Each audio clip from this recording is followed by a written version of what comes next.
Pour réussir sa van life, il faut revenir à des choses essentielles et c'est le minimalisme qui est la boîte de Pandore de tout ça.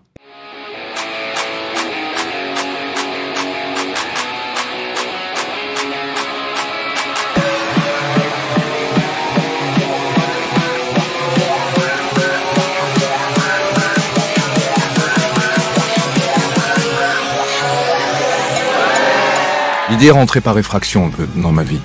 Plein de choses étaient violentes autour de moi. La crise sanitaire, le chômage, la vie chère, l'hyperconsumérisme, tout ça, j'avais envie de donner un coup de pied dans la fourmilière et le van s'est imposé. Voilà, comme l'instrument de ma liberté. Et je disais, voilà, ça y est, je crois que je tiens le fil rouge d'une nouvelle vie. Et donc, à partir de ce moment-là, j'ai agi en conséquence. Et dès lors, l'idée de prendre un van n'aboutissait pas forcément à une van life comme ça, no limites, sans projet, mais l'idée s'est un peu instillée petit à petit. Et dès lors que la crise sanitaire m'a donné l'occasion, suite à un congé de fin de carrière, de me payer le van qui coûte un bras et demi quand même, ben à ce moment-là, ça a été un déclic. Je lui dis, ça y est, j'ai coché une case, l'achat, il est là, et puis à partir du moment où on a l'outil, ben ça a commencé à germer dans ma tête, quelques idées, etc. Et j'ai voulu le faire à mon image aussi, centré sur des priorités. Et notamment, je ne pouvais pas imaginer partir comme ça sur les routes sans me faire de la bonne cuisine. Et l'Austral, c'est le mieux équipé, le mieux doté, avec une vraie cuisine à hauteur de beaucoup plus, un peu plus haute que le Boréal. Et donc, rejeter ça à l'arrière, parce que comme ça, j'avais du volume. Et rejeter les services à l'arrière aussi.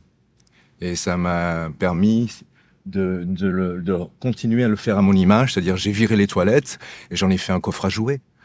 Et dans le coffre à jouets, je mets de l'épicerie.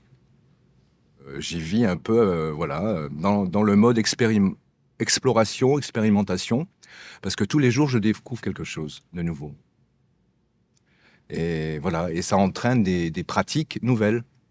Je dirais que le van, ce van-là, m'a accompagné dans ma recherche et ma démarche de minimalisme. Voilà, pour réussir sa van life, il faut revenir à des choses essentielles et c'est le minimalisme qui est la boîte de Pandore de tout ça. Et une fois qu'on arrive à s'habituer à cette réduction du confort dans un espace contraint, on réalise quand même qu'on peut bouger en liberté dedans. Voilà. Moi, j'aime bien cette notion de adapter ma liberté aux contraintes et non pas l'inverse. Parce que si on regarde l'inverse, ta liberté, elle est réduite. Voilà. Alors, je vise plutôt l'expansion et j'aime bien aussi le fait que la vie à l'intérieur d'un van n'est pas une fin en soi. C'est-à-dire qu'on peut s'ouvrir. On peut s'ouvrir sur l'extérieur. Voilà, et tous les matins, tout le monde c'est un jardin renouvelé, etc. Une vue formidable. C'est une bulle dans laquelle il fait plaisir d'en sortir aussi. Je suis quelqu'un de, quand même, je pense, qui est animé, qui est plutôt joyeux, qui a une nature positive. Donc, je constate que les choix que j'avais faits sur ce van-là, ben, ce sont les bons choix, dès lors que ben, ce que je peux faire à l'intérieur, c'est cohérent, quoi. Je suis assez aligné. Je dis pas que je médite en faisant de la vaisselle tous les jours, mais j'arrive à ce confort-là, j'allais dire mental. Et donc, ça fait très plaisir. Eh bien, ça va être un pas de géant. Je parle de la phrase Armstrong hein, sur la Lune, mais pour moi, je crois que pour certains, en tout cas, c'est un projet lunaire de tout lâcher. Mais de tout lâcher. Et réduire tout ce que j'ai accumulé pendant 60 ans. C'est une route avant la route.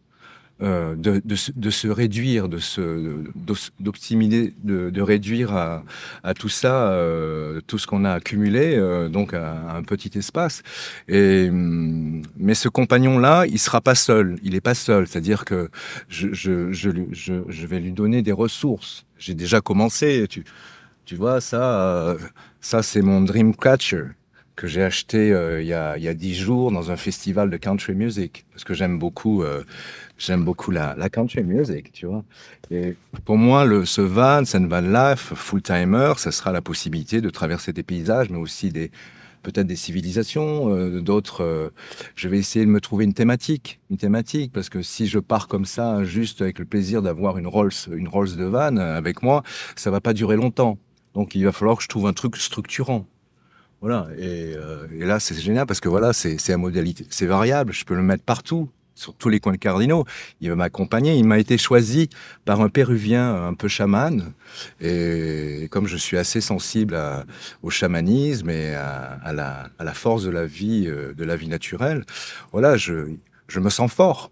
Je voudrais que ce van soit à mon image, c'est-à-dire omnipotent, qui m'aide à traverser la route, dépasser les frontières, et puis répéter, renouveler les expériences tous les jours.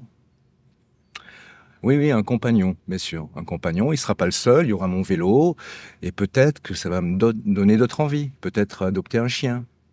Et j'aimerais que ce soit un chien que je ne choisis pas, mais qui me choisisse. Et donc, ça peut être un chien de rue.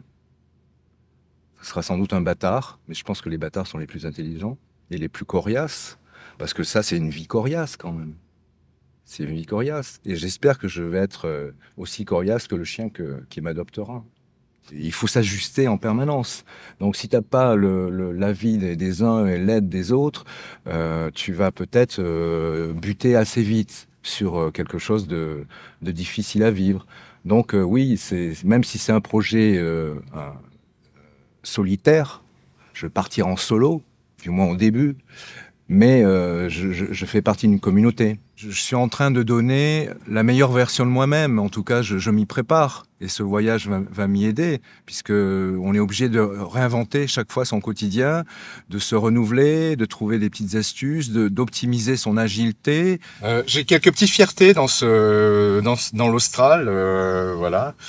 C'est la petite lampe que j'ai demandé à Sylvain de déposer, qui me permet c'est une liseuse, mais en même temps, voilà, c'est une lumière au-dessus de la cuisine.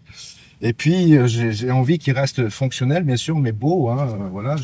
J'ai le tableau de commande à gauche, ici, et j'ai aussi tout le Webasto, le système ici de chauffage, ici. Donc, c'est vraiment un poste de pilotage, un vrai poste de pilotage ici, puisqu'il suffit que je me retourne, tu vois, par exemple, hop, j'ai ma poubelle que je peux accrocher là.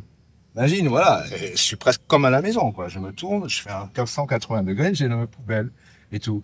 Je viens de découvrir la vertu des cintres, tu vois. Je peux accrocher ici parce qu'on a eu de la pluie, donc on peut accrocher aussi ses fleurs, voilà. Il y a des choses, des sangles comme ça qui sont. Imagine que je mets ma lampe comme ça, ma lampe anti-mouche. Elle s'accroche avec ces sangles-là et elle sert à l'éclairage, voilà, tu vois, et tout est pratique, quoi, voilà.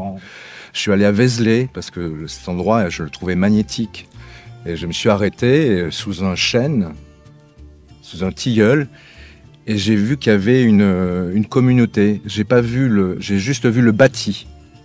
Et j'ai vu qu'il y avait une communauté qui était là, juste à côté de l'abbaye de Vézelay, qui est magnifique, et le départ de Compostelle. Et je suis allé dans le jardin, j'ai vu un office qui était indiqué à 8 heures, etc.